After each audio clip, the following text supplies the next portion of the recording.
John, kamu sudah sempat baca belum sih tentang esensi kerajaan Allah dalam perspektif Alkitab gitu? Sebenarnya aku tuh cuma pengen nyamain persepsi kita dulu sebelum kita bedah lebih lanjut. Oh sudah Bel, jadi kalau diskristalisasi kerajaan Allah dalam Alkitab itu merujuk pada kedaulatan, terus pemerintahan dan otoritas Allah yang dinamis dalam hidup manusia.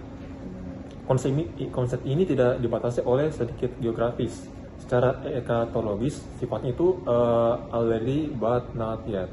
Artinya, realitas kerajaan Allah itu sudah hadir dan kita rasakan hari ini melalui karya Kristus. Tetapi konsumasinya atau pemenuhan seumpamanya itu baru akan terjadi di masa depan.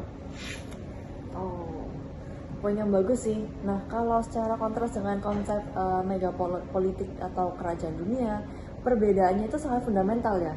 Nah, kalau kerajaan dunia itu bertumbuh pada kekuasaan hegemonik, akumulasi kapital, prestise, dan dominasi.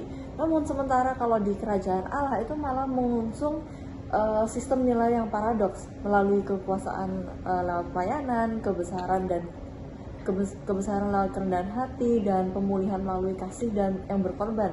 Dan skala prioritasnya itu sebenarnya berbalik 180 derajat gitu. Nah betul, orientasinya itu sangat bertolak belakang.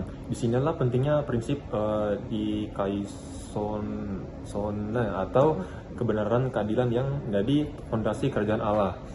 Nah, terus pertanyaannya, bagaimana kita bisa mengartikulasikan dikaisone ini secara empiris di tengah masyarakat modern yang makin kompleks. Nah, tapi kalau menurut literatur yang aku baca ya, di apa itu tadi, dikaiosune itu sebenarnya nggak boleh direduksi sebatas kesalahan ritual dan privat. Namun implementasinya itu nyatanya harus mencakup dimensi struktural dan sosial. Nah, umat Allah itu seharusnya mendemonstrasikan integritas moral di ruang publik, memperjuangkan keadilan bagi kelompok marginal, dan menolak segala bentuk marginalisasi. Jadi, kebenaran itu manifest dalam relasi yang adil dan benar, baik dengan Tuhan maupun dengan sesama. Benar, aku sependapat.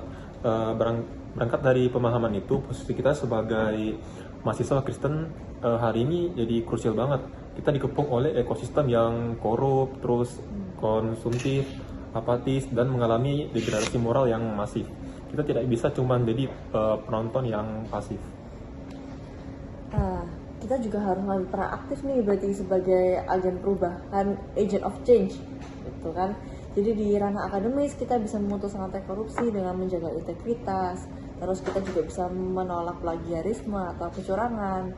Terus untuk melawan konsumtif, kita juga perlu menerapkan gaya hidup yang bersahaja dan mengalihkan fokus kita pada solidaritas sosial bagi masyarakat miskin gitu. Terus kita juga bisa mengikis apatisme dengan cara peka dan responsif terhadap isu-isu ketidakadilan di sekitar kampus kita gitu dong. Oh iya, benar-benar. Setuju gak nih? Setuju banget. Setuju banget ya. Setuju banget. Oke.